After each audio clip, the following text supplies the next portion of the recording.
Take me into your loving arms. Kiss me under the light of 1,000 stars. Place your head on my beating heart. I'm thinking out loud.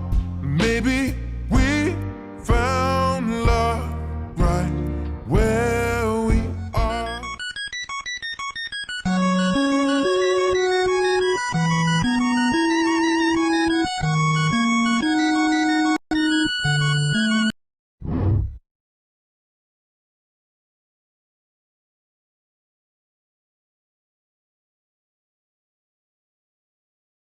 What the hell are you doing? A voice yelled out from behind me.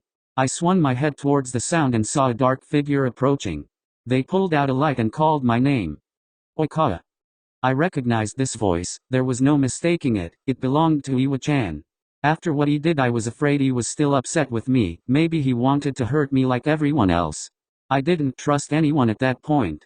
With every advancing step he took, I traded one backwards, trying to keep my distance. My heel got caught on the edge of the pavement, sending me to the ground. It aggravated my cuts, sending a whimper from my lips. I scrambled backwards, eventually hitting a pole. I had nowhere to run. I curled up, protecting myself with my hands and knees. It was a poor effort, but I was losing spirit, and I definitely wasn't capable of running away. I'm sorry. I apologized repeatedly, hoping Iwa-chan wouldn't attack me. It's strange. I want to die, yet I don't want to be killed. I find just the thought of it terrifying. Maybe it's that I feel I'll have some control over my life, even if I'm the one ending it. As I continuously apologized, tears flooded my eyes, leaving an endless river down my cheeks. I was a mess. I was soaked in the rain and my body wouldn't stop shaking no matter how hard I tried to be still. Before I realized Iwa-chan had already reached me, I felt his arms wrap around me. I tensed, thinking he would hurt me, but after sitting like that for a moment I realized he was comforting me. As much as I wanted him to turn around and walk the other way, I have to admit, I needed this. I pressed my face against his chest and let myself go. At that moment I didn't care if he was judging me, I didn't care I was making him uncomfortable, I didn't care about anything, I just needed a release. To my surprise he made an effort to comfort me, and it was working. Whenever I was wrapped in his arms the world seemed like it would disappear. I felt like I could set all my problems aside and feel myself melt away from his warmth. Come on, let me take you home. He said almost in a whisper. Let me do this, Hajime, let me finish what I came here to do. I tried, tightening my grip on his shirt. As much as I wanted to stay wrapped in Iwa-chan's arms, I knew I had to go through with what I came here to do. My life is already a mess, so I have nothing to go back to. Why you can't?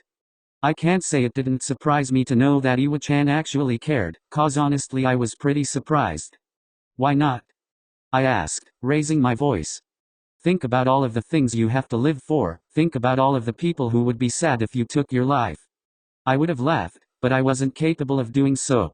I responded after a moment of thought. It pained me going over all my everything that's happened. The stream of tears started to flow again. Just, let me end this. I begged, sobbing. No. Please. I shouldn't have to beg, it's my decision. He knew this yet, he continued denying me my last wish. Toru, I'll give you something to live for. He said, convincingly.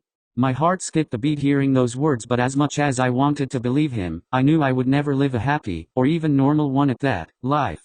Instead of replying to him I just sank my head against his warm body. Just, let me bring you to the hospital at least. I declined, shaking my head. We sat there like that for I don't even know how long. I felt myself growing sleepy being snuggled against him like this. Iwa-chan. Yes. Iwa-chan. I'm here. He assured. I called him again, hoping he wouldn't leave.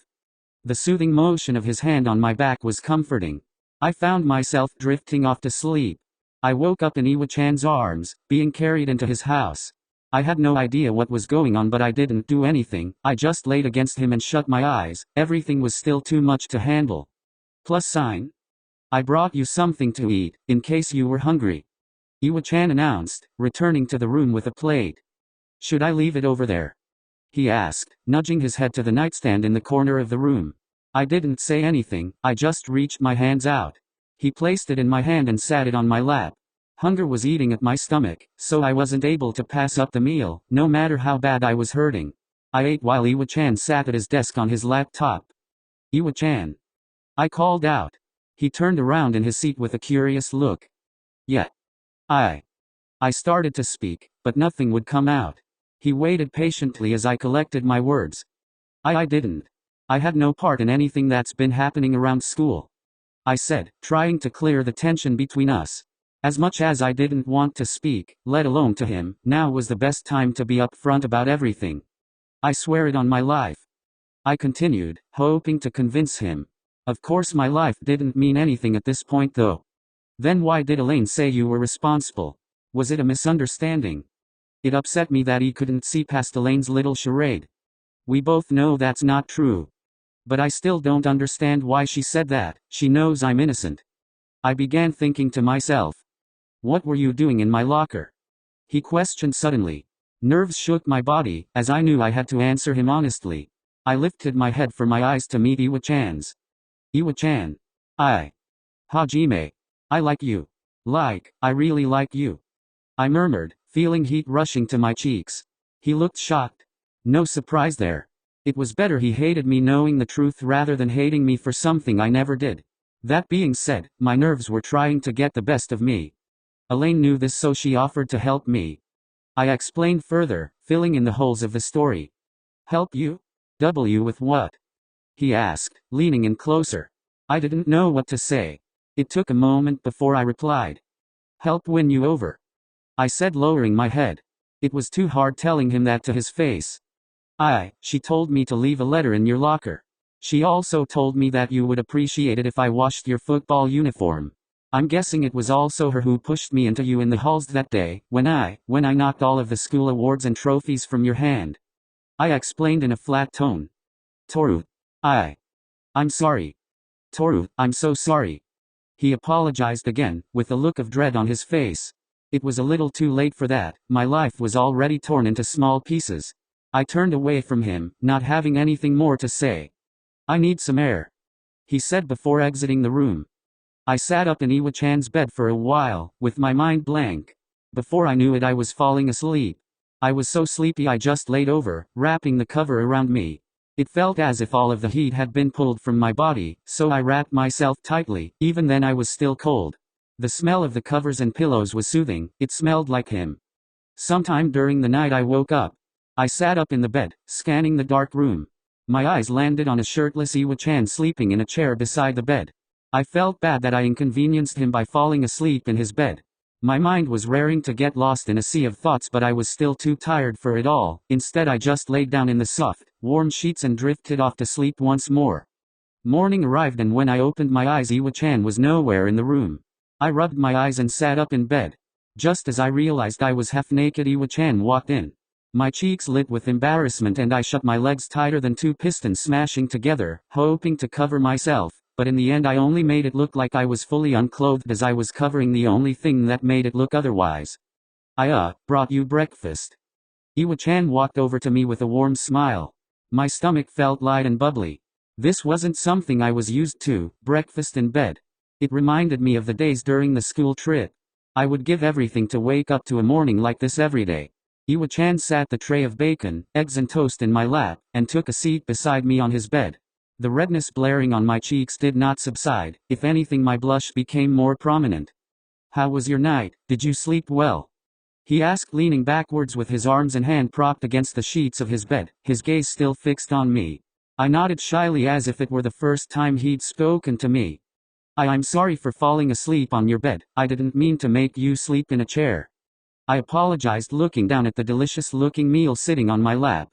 I wouldn't have it any other way, he assured with a smirk. He sat and watched me as I ate. I didn't find it odd or uncomfortable, I actually enjoyed his company. Hey, Iwa-chan, I called, breaking the peaceful silence that rang the room. Yeah, he responded softly. Hey, are you okay with me being gay? I asked nervously. I am. His tone was deep, sending chills through my now heated body. His voice made me feel like I was going to melt. It put me at ease knowing he was at ease around me. It made me feel worth something, I guess. Heh. It's funny, before all of this happened I wanted nothing more than to go to the zoo with all of our friends. I wanted to see the monkeys, I wanted to see the dolphins, the penguins. I trailed off getting lost in thought. I thought of the perfect day out where we could all hang out around the town, like me and Elaine had done. I told him, picking at the food on my plate. Since I finally got a job and was able to afford things I planned to treat everyone. Why can't we all still do that? I set my fork down and looked him in the eye. I don't want to see any of them, they aren't my friends anymore. This was all just a misunderstanding though, I'm sure they'll understand if we explain everything to them. Everyone was so quick to give up on me. Including you. Everyone kept their distance from me, not even wanting to touch me with a 50-foot stick. Heck, no one would even give me the time of day, and those who did approach did so with ill intentions. The only person who bothered speaking to me was Kaido. He's the only reason I lasted this long. If you weren't the one who pulled me off that bridge and gave me a roof to sleep under, even if it was only for a night, I would have never spoken to you again. I told him straightforwardly. His expression dimmed, a sad look appearing on his face. Toru. I'm really sorry. I have no way of making it up to you, but I'm going to make every day worth living for you. I'm going to try to make you the happiest man alive, cause you're not staying here for one night. I want you to live with us.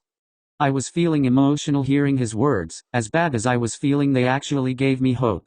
Even though I took it all with a grain of salt, I felt that maybe I could put my trust in him one last time. It's not like I'm able to do much else at this point, especially if he constantly prevents me from ending it all. I didn't know how to respond. I just looked at him with mixed emotions crossing my face. You should get dressed. Our family doctor is coming over to properly patch you up, he announced, taking me by surprise. I blushed again, realizing I was still in nothing but my underwear. If you refuse to go to the hospital, I'll just have to bring the hospital to you. He smirked before ruffling a hand through my hair. He stood up, taking my plate with him. Just before he reached the door he spoke. Toru, would you like to go to the zoo sometime soon? Just me and you? He asked, wearing a hopeful smile. My dim eyes lit up almost as if firework had just went off inside them. As much as I wanted to decline, I wasn't able to pass up the zoo. Why, yeah. A smile made its way to my lips, replacing every other emotion with but a single one, that being happiness. So much has transpired over the past 24 hours, I actually had a little hope. While it's not much, it's enough for me to get by. Alright, well, I have to get to school. As much as I want to stay here with you, my mom won't be pleased if I skip a day. Iwa-chan informed after just returning to the room.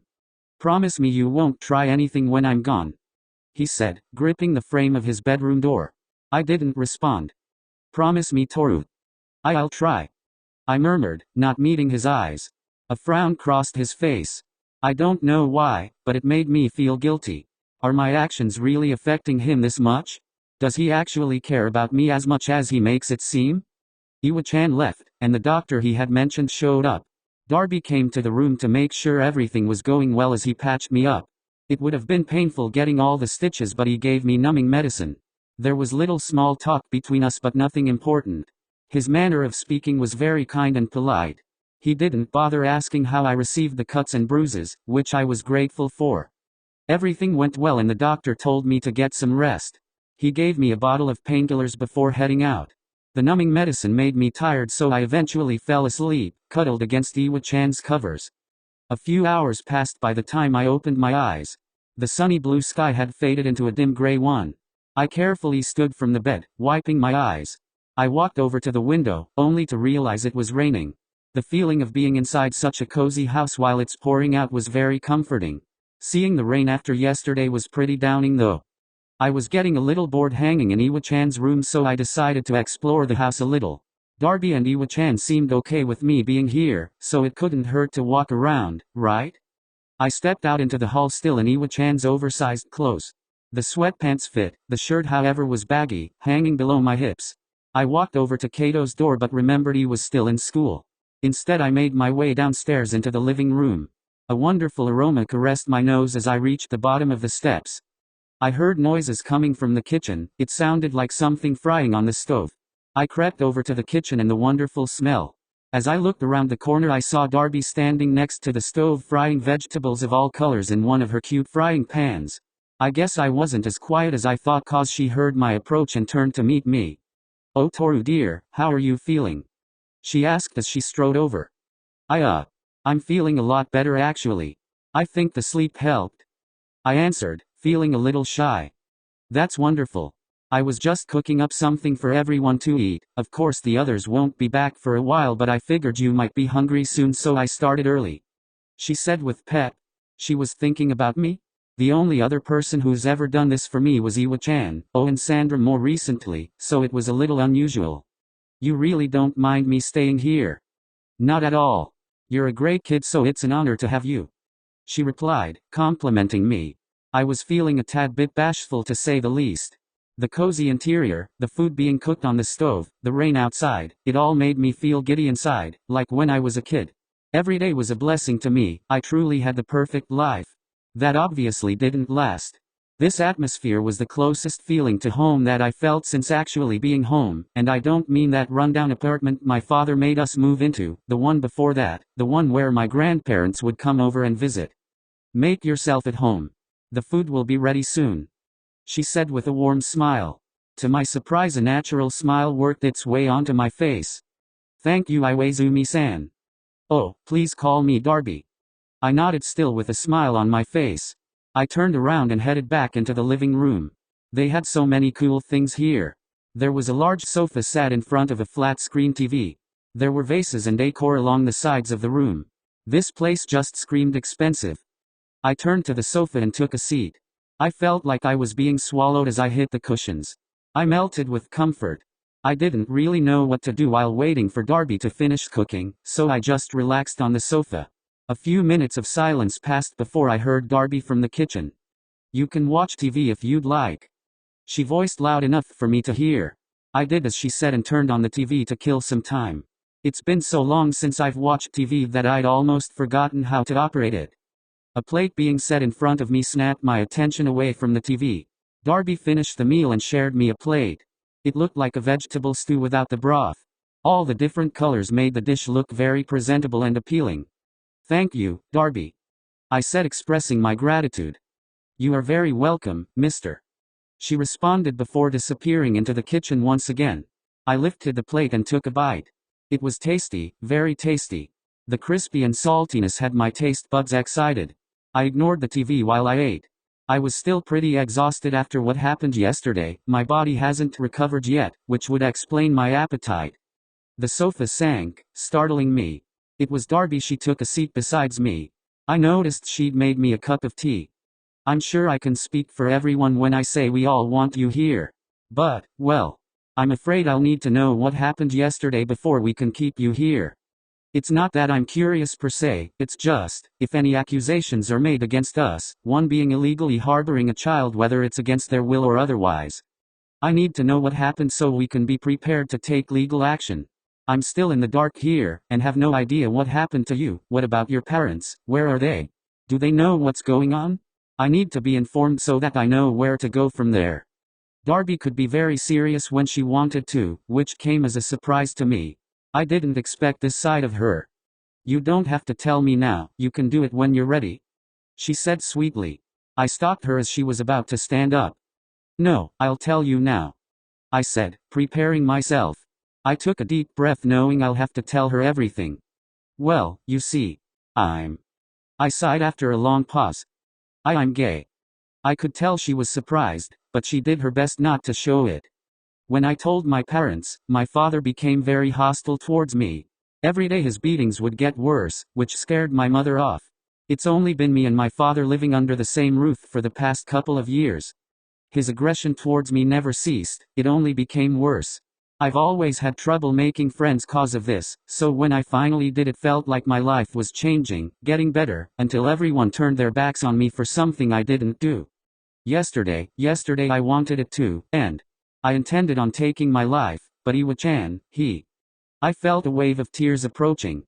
I did my best to stay strong in front of Darby, but my best wasn't enough, just like in every case. The tears made their way out, rolling off of my cheeks. I covered my face with my hands, trying to hide my weak appearance. I felt a pair of arms wrap around me. It was Darby. She was comforting me. It's all right, everything is going to be okay, Darby said, wrapping me in a motherly embrace. It reminded me of my own. When my sobbing finally subsided, she pulled away, harboring a soft expression. I'm sorry, it was insensitive bringing this up. And no, it's okay, you have every right to know, especially since you were kind enough to let me stay here. She gave me a sad smile before enveloping me in another hug.